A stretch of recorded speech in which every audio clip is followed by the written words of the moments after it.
Well, we're on our way to Savannah. I'm giving myself a couple of days to come up here and work on the new sailboat and try to get it as prepared as possible for the long voyage back to Jacksonville. I'll be staying on the boat for a few nights. Hopefully it doesn't get too cold.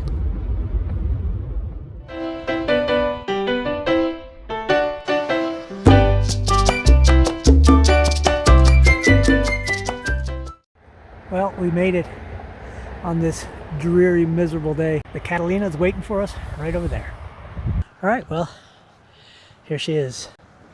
And again, she's not like in brand new condition, but she's definitely serviceable and has a lot of upgrades that are currently not working. So including that radar dome up there. Hull-wise and deck-wise, and pretty much most of the hardware-wise, it's in pretty nice shape. We've got a bunch of stuff that I brought, well, 4 of those trolley loads and been loading up the boat with just a bunch of tools and stuff for the projects I'm gonna try to get done in the next 2 or 3 days. Just got a rib, it's a 8-foot rib, davits, a little propane outboard, 5 horsepower. Of course, the canvas is in terrible shape and the isinglass is all glazed over. Still got a bunch of stuff I need to bring in, and it would be nice to have everything in here so I can close the place up and get it warmed up a little bit. It's chilly and it's supposed to be cold tonight. So it's going to drop below freezing tonight. I got tons of stuff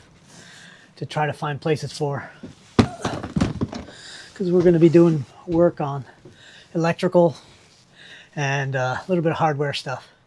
Not much on the rigging, but a little bit on the rigging too. All right, let's go ahead and do a quick walkthrough. I guess let's go ahead and start right back here at the aftmost part of the cabin. And this is our galley. And we've got a double sink here, a double stainless steel sink. They're deep and pretty much centered on the boat, so you don't get a whole lot of issues with water coming up. Got a 2-burner stove that's in pretty nice shape. It has a nice oven that's not really been used, it looks like. It's in nice shape, it's in clean. We've got an old microwave here that still works. Lots of storage, both sides. All the wood's still in pretty nice condition. Here's another really deep storage area. And under here is your typical refrigerator, freezer kind of arrangement. It's a huge space. Right now the fridge isn't working. The boat does have central air conditioning and heating, and it does work, or at least it was. Can't seem to get the heating to come on, but as we look back into the main salon, we've got a sort of an L-shaped settee here, straight one here. Over here is our electrical box, and there's a little navigation table here. It's really, and it's got some storage underneath. Got our radio, other electronic board here. And as is typical, this table drops down and there's another cushion that fits in there and makes this into a really nice sized double berth. Here is the V-berth, which is actually not all that big, and I've got it full of my stuff. It's not really very deep, but it's pretty wide up here, and it is right at 6 foot long, but your head would be touching this bulkhead if you were 6 foot tall, and so it's good for small people and kids. Let's take a look at the aft cabin. Got a little heater going to warm the place up. And this aft cabin is actually pretty big, a really huge bed.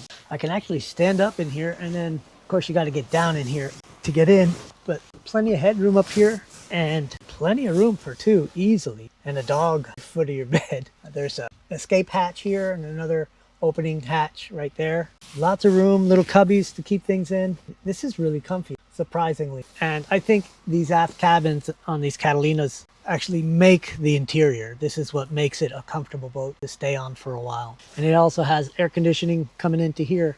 And this is the viewpoint of the person sitting here looking out towards the main cabin. And you can see all kinds of room here. That housing right there is the back of the motor. And there's motor access there, and underneath right about where my feet are. There's a nice little seat here so you can sit down and put on your shoes. Then there's a hanging locker right here. It's cedar line, at least half of it is. So that's kind of cozy and handy. And some little tilt out storage spaces, top and bottom.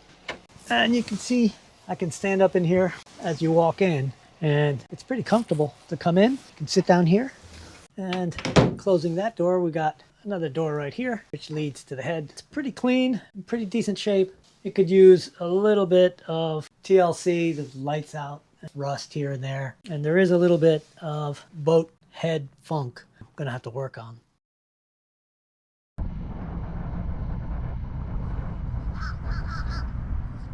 Well, it's the next day. I didn't get a whole lot done yesterday. I got here late in the afternoon and it was just miserably cold and drizzly. So I got the place kind of wrecked. Unfortunately, I've got stuff everywhere. But my plan for today is to try to make some progress on this thing. And this is a Raymarine Autopilot that I've got to install on the helm out there. So hopefully we'll have this continued beautiful sunny weather. It is going to be chilly, but it'll be much nicer than yesterday. So stick around. We're going to put this thing in. The idea is to do whatever I think is the most important thing to do to be able to get underway with this, because it's likely, not exactly guaranteed, but it's likely I'll be doing it by myself. So definitely got to have an autopilot. I started with the connection at the wheel.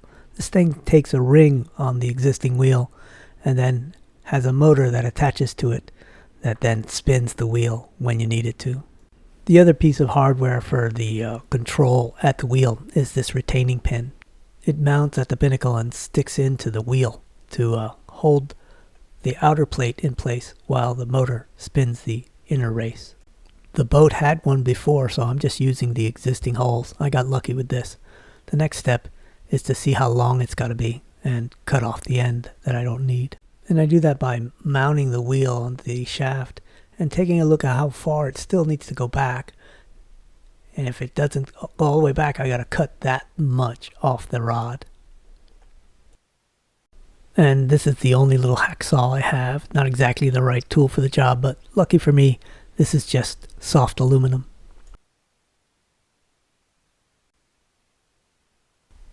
I filed the sharp corners off my cut. Luckily, these guys are here working on a big job, putting a solar array on this other boat, and they had a file they were willing to lend me. And with that, it's time to dig into the really challenging part, the wiring. This part takes a bit of courage. Before I can actually put anything together, I've got to tear a lot of stuff apart. You know, I was gonna go through all the wiring with you guys, but it's pretty much just a mess. I don't think I can teach anybody anything about what I'm doing. I'm gonna try to get rid of a bunch of this unused wire and use this port to run my new NEMA 2000 wire through there, and then we'll see how we get up to this pod. I'll probably have to do externally, but we'll see. Alright, here's where we are. This is the NEMA 2000 cable. This cable that just loops through, comes out right here, goes down and connects to the autopilot motor. This end goes down into that aft cabin, and then it's going to end up down there.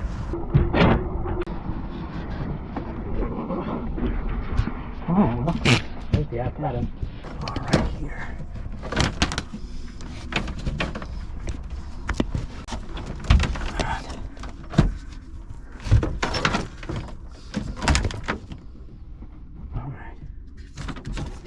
Awesome. So I've got the aft cabin torn apart so I can get access. Oh, that's my steering right there. Quadrant just behind there through that hole. And I just pulled out a bunch of old cables and pulled in the new ones. And it's gonna go through that hole right there, and then over just to the right of that opening, and that's where I'm gonna mount the electronics. Whew, just made it. All right, we're in day 2 of this. Now I've just got it resolved where I'm gonna pull power from. I've got all the other stuff run. And now I gotta see if I can grab power from one of these old wires that used to feed some instruments. So the plan is to try to get all the stuff mounted. I wanna get the compass and the control unit mounted on the outside of this bulkhead, and then eventually I'm going to mount them on the inside on this removable bulkhead so that I can service everything. See if this thing got any voltage. Alright, this is the back of the instrument panel with the old instruments in them. The depth and the speed is still working, so I'm going to leave those in there. The wind doesn't really work, but we'll have to replace that another time. And this is the control for the old Autopilot, so I'm hoping the new one fits right in the same hole. For the odds, it is a Raymarine, so no, this is Raytheon. Well, I don't know if they're one bought out the other one, I don't even know. Alright, I've got this ready to be covered again, and these guys are operational. So I got my depth, I got my speed over ground, that's wind speed, and then this thing doesn't have power yet. It's going to get power from the network. And yeah, it doesn't look like any other ones, but eventually all of them will be Raymarine. Alright, I got this top part all put back together. The motor controls are closed. I just got it closed with tape, but still got to put the wheel back on. We're back in the aft cabin, and I've installed the electronic compass and the control unit. Still got to neaten up the wires, and I'll do something a little neater, maybe put a box over it sometime in the distant, I don't care about it, future. But anyway, I almost got it going. I don't have power to it yet, and I'm beat. And I'm ready to call it a day. I am destroyed. I'm tired. Working under there is brutal. My neck hurts. Can't sit up straight. I'm pretty happy with what I've gotten done. Well, it's late at night. It's like 8 o'clock, and I'm finally done working, and I went out and got something to eat. So I just gotta finish cleaning up a little bit for tonight, and tomorrow we'll finish that up. I was gonna test it today, but a fuse burnt out and I didn't have a replacement, so I had to go out and get that. So now it's a matter of testing it tomorrow and then moving on to a couple other smaller projects that I'm hoping to resolve. I have a stove that won't light, and I'm looking for like a vent filter in the back of the head somewhere that I think is causing some smells. Anyway, I'll get back to you in the morning. I'm hopefully going to be able to shower up in the marina and take a good sleep. And then up with the sun to work on a few other projects and test the Autopilot.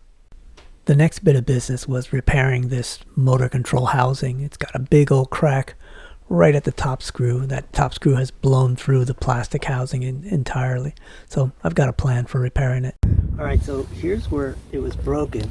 You can see the hole that's broken out up there. And my plan is to take this piece of aluminum like that and just shove that on there and screw it in. I already got one hole drilled, and hopefully that'll hold this crack together, and then should hold it up against the post and be solid. And that's what the repair looks like right there. It's rock solid. There it is, strong and watertight. The other things I've done is that I put a new fuel gauge in, I put a new temp gauge, and if you look real close, the volt gauge is shot. You can see the little arm is sticking out. I need to get one of those. Everything else seems to be working okay. Onward and upwards.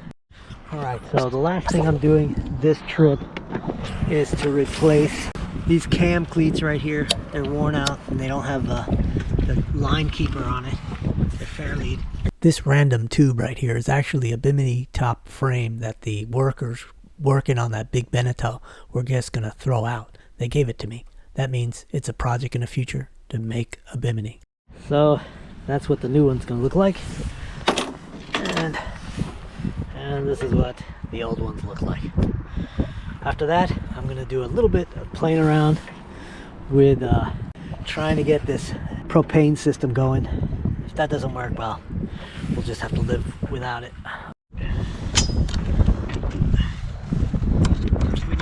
The old one. You can tell this thing wasn't sailed. Really hard to sail with this.